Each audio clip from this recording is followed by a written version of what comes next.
Okay, fellow builders, you can see here what we're building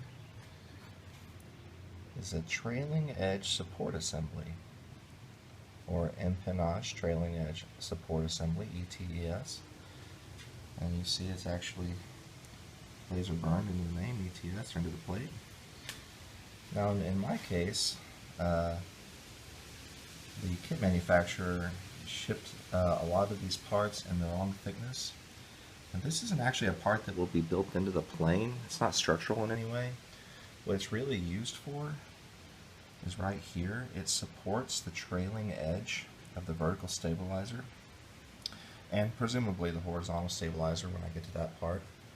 And so you end up with this little structure here that keeps all the angles. And you can kind of see, you know, how that would work. So what I've done, since the thickness was way too thin, and forgive me, I'm not sure the dimensions right off the top of my head here, is I've just filled the gap with toothpicks and making sure to clamp everything. You can never have too many clamps, I'm sure you've heard it before. Those two middle ones haven't been glued yet.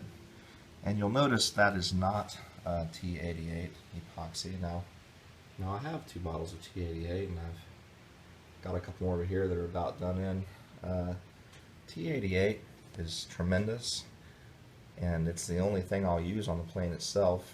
However, for something that's actually not going to be built into the plane, isn't structural in any way, and it just keeps things at the proper angles, there's really no point in wasting your money and using that expensive epoxy. So I'm going with Tight Bond 2, which is it's a good wood glue that I've come to trust over the years on other projects. So hope you enjoyed today's little installment. And you know, you can always call your kit manufacturer and make them ship the right stuff, or ask them to ship the right stuff. But in my case, I decided just to work with what I've got here and you know, make the best of it.